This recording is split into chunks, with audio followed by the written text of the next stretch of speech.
Hello drama lovers, welcome to the drama site. మనం మన ఛానల్లో మై డెస్క్ మేట్ అనే Chinese high school romantic comedy డ్రామాని explain చేసుకుంటున్నాము. మీలో ఎవరైనా ముందు పార్ట్స్ని మిస్ అయి ఉంటే లింక్స్ని డిస్క్రిప్షన్లో ఉంచుతాను, లేదంటే మన ఛానల్లోకి వెళ్ళి చూడండి. ఎపిసోడ్ ఓపెనింగ్లో కావాలనే జిన్హాన్ని రెచ్చగొట్టడం కోసం షెన్జే ఆపకుండా కోతిలా గెంతుతూ ఉంటాడు. కానీ షెన్జే అలసిపోతాడు. జిన్హాన్ మాత్రం అసలు ఏమాత్రం డిస్టర్బ్ అయినట్టు కనబడ్డు. అందుకోసం షెన్జేకి చాలా కోపం వచ్చేస్తుంది. ఇంకా జిన్హానే వీడిని ఒంటరిగా వదిలేద్దామని తన రూమ్లోకి వెళ్ళి బుక్స్ చదువుకుంటూ ఉంటాడు. అమ్మయ్య వెళ్ళిపోయాడు, నాకు ఎప్పటికన్నా రిమోట్ దొరుకుతుంది అని చెప్పి తన ఫేవరెట్ స్పోర్ట్స్ ఛానల్స్ని పెట్టుకుంటాడు.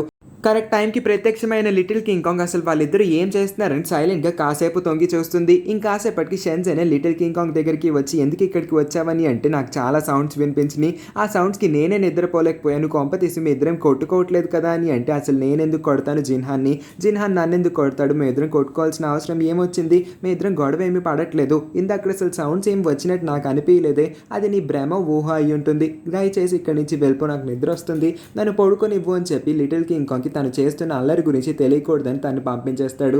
కానీ వచ్చిన జిన్హాన్కి ఎవరో వచ్చారనిపించడంతో ఎవరు వచ్చారని అడిగితే, ఇంకా ఎవరు వస్తారు, నా కోసం లిటిల్ కింగ్ కాంగ్ స్వయంగా తను కాలుతో వచ్చింది పై వరకు, వచ్చి రాగానే నీ కొత్త ప్లేస్ కాబట్టి నిద్ర పడుతుందా లేదా అని చాలా ప్రేమగా అడిగింది అని చెప్పి, ఏ రోజన్నా నిన్ను అడిగిందా, అడిగి ఉండదులే, నాకు నిద్ర వస్తుంది అని చెప్పి వెళ్ళి గెస్ట్ రూమ్ లో పడుకుంటాడు. కానీ అర్ధరాత్రిలో షెన్జే లెగుస్తాడు. సుస్సు రావడం వల్ల హాల్ని దాటాల్సి ఉంటుంది. అదే టైంకి టీవీలో దయ్యం సినిమా ప్లే అవుతుంది. సడన్ గా దయ్యం జూమ్ ఇన్ అవుతుంది. షెన్జే ఉలిక్కి పడతాడు. ఒక్కసారిగా భయపడుతూ చాలా స్పీడ్గా జిన్హాన్ రూమ్లోకి పారిగెడతాడు. జిన్హాన్ డోర్ ఓపెన్ చేయి, ఎంతసేపు ఓపెన్ చేయి అని గట్టిగా అరుస్తూ ఉంటే జిన్హాన్ పరిగెత్తుకుంటూ వెళ్ళి ఏమైందా అని కనుక్కోవడానికి డోర్ ఓపెన్ చేస్తాడు. కానీ నిజానికి జిన్హానే కావాలని ఆ దయ్యం సినిమాని పెట్టి ఉంటాడు. అతి వేగంగా దూసుకొచ్చిన షెన్జే చాలా స్పీడ్గా వెళ్ళి జిన్హాన్ బెడ్ పైన పడుకొని ఆ బ్లాంకెట్ని కప్పేసుకుంటాడు. ఎందుకు నా బెడ్లోకి వచ్చావు, మర్యాదగా వెళ్ళి నీ గెస్ట్ రూమ్లో పడుకో, లేదంటే నేను ఇక్కడి నుంచి తరిమేస్తాను అని అంటే, ఎందుకు అలా అంటున్నావు, అక్కడ దయ్యం ఉంది, నాకు భయం వేస్తుంది కాబట్టి ఇక్కడికి వచ్చాను, నాకు నీ రూమ్లోకి నీ బెడ్ మీదకి వచ్చి పడుకోవడం సరదానా అని, కావస్తే నువ్వే వెళ్ళి చెక్ చేయని చెప్పి తన్ని పంపిస్తాడు. తీరా వెళ్ళి చూస్తే అది టీవీలో వస్తున్న దయ్యం సినిమాని తెలుసుకున్న తర్వాత షెన్జే కాస్త కుదుట పడతాడు. అయినా సరే ఆ దయ్యం మాత్రం వాడిని పీక్కొని తింటూ ఉంటే షెన్జే భయపడిపోతూ ఉంటాడు. మర్యాదగా నువ్వు ఆ టీవీని ఆఫ్ చేయి, కావాలనే కదా నన్ను భయపెట్టడం కోసమే కదా ఈ సినిమాని ఈ టైంలో ప్లే చేసావు, లేదంటే ఈ టైంలో అసలు సినిమాలు ఎవరు చూస్తారో అని అడిగితే, నిజం చెప్పు, నీకు దయ్యాలంటే బాగా భయం కదా, నాకు ఇప్పుడు బాగా అర్థమైంది, ఇప్పుడు నాకు నీ వీక్నెస్ తెలిసింది కాబట్టి నీతో గేమ్ ఆడుకోవచ్చు అని అంటే, ఆడుతూ ముందు ఆ టీవీని ఆఫ్ చేయని చెప్పాను కదా, ఇన్నిసార్లు ఎందుకు చెప్పించుకుంటున్నావు అని అన్న తర్వాత చివరికి టీవీని ఆఫ్ చేస్తాడు జిన్హాన్. ఇప్పటికన్నా తనకి ప్రశాంతంగా ఉంటుంది. కానీ తనకి సుస్సు ఒకవైపు నుంచి వచ్చేస్తూ ఉండడంతో నాకు వాష్రూమ్కి వెళ్ళాలని ఉంది, నాకు తోడు రావచ్చు కదా అని అంటే, నేనెందుకు రావాలి, నాకు రావాల్సిన అవసరం లేదు, అయినా ఇంత ఎదిగావు, అయినా సరే వాష్రూమ్కి వెళ్ళడానికి భయమా అని అంటే, భయం కాదు, కాకపోతే ఏదో చిన్న భయం అంతే, రావచ్చు కదా ప్లీజ్ అని వెంటనే వెళ్ళి తన్ని హక్ చేసుకుంటాడు. బాబోయ్, ఇంత ప్రేమ చూపించద్దు, వాష్రూమ్ వరకే కదా వస్తాను, ఆ తర్వాత ఇంక నన్ను ఇబ్బంది పెట్టకూడదు, నాకు కూడా నిద్ర వస్తుంది, నేను కూడా వెళ్ళి పడుకుంటాను, నువ్వు నోరు మూసుకొని గెస్ట్ రూమ్లో పడుకోవాలని చెప్పి ఒప్పందానికి వచ్చిన తర్వాత తను వాష్రూమ్లోకి వెళ్తాడు. సరే వాష్రూమ్కి వెళ్ళొచ్చావు కాబట్టి నేను వెళ్ళి పడుకుంటున్నాను, నువ్వు కూడా గెస్ట్ రూమ్కి పో అని అంటే, షెన్జే ఇంకా లోపల భయపడుతూ ఉంటాడు కాబట్టి, వద్దు, నాకు ఆ గెస్ట్ రూమ్ నచ్చలేదు, అది అన్కంఫర్టబుల్గా ఉంది కాబట్టి నేను నీ రూమ్లోనే పడుకుంటాను అని అంటాడు. సరే అయితే నా రూమ్లో పడుకుంటా అంటున్నావు కాబట్టి పోన్లే, నువ్వు నా గెస్ట్ కాబట్టి నేను నిన్ను బ్యాడ్గా ట్రీట్ చేయాలనుకోవట్లేదు, నువ్వు నా రూమ్లో పడుకో, నేను గెస్ట్ రూమ్లో పడుకుంటాను అని అంటాడు. బాబోయ్, వీడేంటి ఏది చెప్పినా సరే దానికి ఆపోజిట్గా వాగుతున్నాడు అని చెప్పి షెన్జే వెంటనే మాట మార్చేసి, వద్దు నువ్వు అక్కడ పడుకొని నేను నీ రూమ్లో పడుకుంటే నేను నిన్ను అవమానించినట్టు ఉంటుంది, మళ్ళీ ఈ విషయం లిటిల్ కింగ్ కాంగ్కి తెలిస్తే నాకే చాలా బాధేస్తుంది కాబట్టి వద్దు, నేను వచ్చి నీ రూమ్లో పడుకుంటాను, నువ్వు కూడా నీ రూమ్లోనే పడుకో అని వెంటనే ఇందాకట్లానే జిన్హాన్ బెడ్ పైకి తను దూసుకొచ్చేస్తాడు. వెంటనే బ్లాంకెట్ కప్పుకొని తనకి ఏమి తెలియనట్టు ఒక అమాయకమైన ఎక్స్ప్రెషన్ పెట్టడంతో జిన్హాన్ కూడా తను ఏం అనలేకపోతాడు. సరే అయితే ఇక్కడ పడుకుంటాను అంటున్నావు సరే, కానీ నాకు మాత్రం నువ్వు నా బెడ్ పైన పడుకోవడం అస్సలు ఇష్టం లేదు కాబట్టి పద, ఆ విండో పక్కన ఉంది కదా ఆ సోఫా మీద పడుకో, నీకు అదే కరెక్ట్ పొజిషన్ అని వెంటనే తన బెడ్ పై నుంచి తరిమేస్తాడు.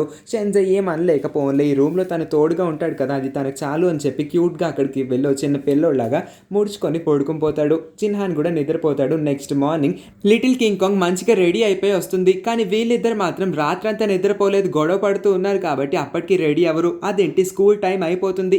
ఇంకా రెడీ అవ్వలేదు అంటున్నారేంటి, ఫాస్ట్గా రెడీ అవ్వండి అని అంటుంది. ఈ లోపే షెన్జే అసలు జిన్హాన్ రూమ్లోంచి బయటికి రావడంతో ఒక్కసారిగా షాక్ అయిపోయి, రాత్రి మీ ఇద్దరు ఒకే రూమ్లో పడుకున్నారా, ఏం చేశారని అడిగితే వీడే దయ్యాలంటే భయం అని చెప్పాడు, అందుకే నేను పోన్లే పాపమని తనని నా రూమ్లోకి రానించాను అని అంటే షెన్జే కూడా అదే డైలాగ్ రిపీట్ చేయడంతో ఎంత ధైర్యం, పోన్లే అని నా బెడ్రూమ్లోకి రానిస్తే నువ్వు ఇలాగా అబద్ధాన్ని నా మీదకి నెట్టేస్తావా, నీకు ఇలా కాదురా, రాత్రికి నీకు ఇంకొక హారర్ షో చూపిస్తానని షెన్జేని బెదిరించేస్తాడు. ఇంకా షెన్జే నోరు మూసుకొని ఉంటాడు. ఆ తర్వాత వీళ్ళ ముగ్గురు స్కూల్కి బయలుదేరతారు. లిటిల్ కింగ్ కాంగ్ ఇవాళ నువ్వు నా పక్కనే నడవాలంటే నా పక్కనే నడవాలని మళ్ళీ వీళ్ళిద్దరు గొడవ మొదలు పెడతారు.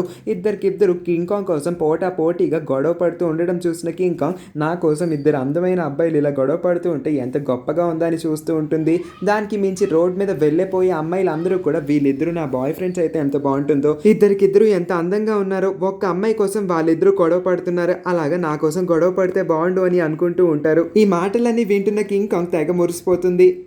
స్కూల్లోకి వెళ్ళిన తర్వాత షెన్జే షాక్ అవుతాడు. ఎందుకంటే మిస్ చెన్ ముందు నుంచే షెన్జే వాళ్ళ డాడీతో మాట్లాడదాం అనుకుంటుంది కాబట్టి ఇవాళ పిలిపిస్తారు. అందుకే అసలు వాళ్ళ డాడీ వస్తారని కూడా ఎక్స్పెక్ట్ చేయని షెన్జే అదేంటి మా సీఈఓ నాన్నగారిని నేను కలిసే 2 నెలలు అయిపోయింది, మిస్ చెన్ మీరు పిలవంగానే మా నాన్న వచ్చేసారని అంటే ఏం మాట్లాడుతున్నారా షెన్జే, నేను నిన్ను కలిసి 2 నెలలు అవ్వలేదు, only 1 month 24 days 8 hours 7 minutes అని అంటాడు.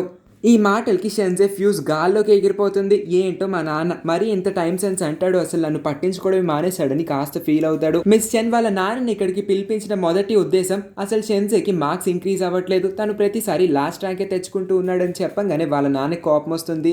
మన ఫ్యామిలీ బిజినెస్ని ఫ్యూచర్లో నువ్వే చూసుకోవాలి, అలాంటిది చదువులో దద్దమ్మ అయితే నీకు ఫ్యూచర్లో బిజినెస్ని అప్పగిస్తే నువ్వు దాన్ని ఎలా డీల్ చేస్తావని అంటే అసలు నాకు ఫ్యామిలీ బిజినెస్ మీద ఎటువంటి ఇంట్రెస్ట్ లేదు, ఇంకా మీరు నన్ను అసలు పట్టించుకోవట్లేదు, నేను ఎలా చదువుతున్నాను అనేది మీకెందుకు, ఇప్పుడేమో మిస్ చెన్ పిలవంగానే వచ్చి నాతో వాదిస్తున్నారు, అసలు నేను చదువుకోవాలనుకోవట్లేదు, నేను స్పోర్ట్సే బాగా చేయాలనుకుంటున్నాను అని అంటే వీళ్ళిద్దరు గొడవని మిస్ చెన్ ఆపేస్తుంది. ప్రస్తుతానికి షెన్జేని బయటికి పంపించి వాళ్ళ డాడీకి కాస్త క్లాస్ పీకి మీరు కాస్త మీ అబ్బాయిని పట్టించుకోవచ్చు కదా, ఎదిగే వయసు మళ్ళీ తిరిగి రాదు, అలాంటిది అయిపోయిన వయసుని కూడా మనం డబ్బు పెట్టి కొనలేము, అందుకోసమే చెప్తున్నాను మీరు మీకు వీలైనంత సమయాన్ని షెన్జేతో ఎక్కువ టైం స్పెండ్ చేయడానికి ట్రై చేయండి, ఎందుకంటే షెన్జేకి మీ ప్రేమ అవసరం, ఈ వయసులోనే కదా మీరు అతనితో మెమరీస్ క్రియేట్ చేసుకోగలరు, ఇప్పుడు కాకపోతే ఇంకెప్పుడు మీ అబ్బాయితో మీరు హ్యాపీగా టైం స్పెండ్ చేయగలరు చెప్పండి, పెద్ద అయ్యేసరికి మీ మాటల్ని వినిపించుకోడు షెన్జే, అంత మొండివాడిలా తయారవుతాడు, ఖచ్చితంగా చెప్తున్నాను నా మాటల్ని వినిపించుకొని అతనితో ఎక్కువ టైం స్పెండ్ చేయండి అని చెప్తుంది. ఈ మాటలన్నింటినీ గుర్తుపెట్టుకొని షెన్జే బయట నుంచోవడంతో అతని దగ్గరికి వెళ్ళి నువ్వు ఇల్లు మారిపోయావని నేను విన్నాను, నా పర్మిషన్ లేకుండా ఎందుకు మారవని అడిగితే మీ పర్మిషన్ కావాలా చెప్పండి, నన్ను మీరు ఎలాగో పట్టించుకోవట్లేదు, నేను కూడా మిమ్మల్ని పట్టించుకోను, మీకు చెప్పాల్సిన అవసరం నాకు లేదు అని పొగరుగా సమాధానం ఇవ్వడంతో ఎలా రాకుండా ఉంటావో నేను చూస్తాను, నిన్ను మళ్ళీ ఇంటికి ఎలా తిరిగి రప్పించాలో నాకు బాగా తెలుసు అని ఒక వార్నింగ్ ఇచ్చి వాళ్ళ నాన్న అక్కడి నుంచి బయలుదేరతాడు. షాప్ లో ఇప్పుడు హీరోయిన్ ని కలిసి అదే అన్నోన్ వ్యక్తి ఇప్పుడు హీరోయిన్ కి ఒక నోట్ రాస్తుంది. అదే రాత్ర షెన్జే జిన్హాన్ వాళ్ళ ఇంట్లోనే టైం స్పెండ్ చేశాడంట అని అనగానే ఇది ఆల్రెడీ హీరోయిన్ కి తెలుసు కాబట్టి దీన్ని పెద్దగా పట్టించుకోకుండా అక్కడి నుంచి వెళ్ళిపోతూ ఉన్నప్పుడే ఆ అన్నోన్ వ్యక్తి ఎవరో కాదు జిన్నే అని మనకి తెలుస్తుంది. తను కంగారుగా బయటికి వచ్చేసి అసలు నువ్వు ఎందుకు దీన్ని పట్టించుకోలేదు అని అంటే నాకు ఆల్రెడీ ఈ విషయం తెలుసు, ఇది ఒక పెద్ద విషయమే కాదు అని అంటుంది. సరే అయితే నేను ఇక్కడి నుంచి వెళ్తున్నాను, మళ్ళీ లీలా చూస్తే ప్రాబ్లం అవుతుందని తను అక్కడి నుంచి వెళ్ళిపోతుంది. ఎలాగో షాప్ వరకు వచ్చింది కాబట్టి జిన్హాన్ కోసం స్పెషల్గా ఒక ఐస్ జాలీని కొనుక్కొని వెళ్తుంది.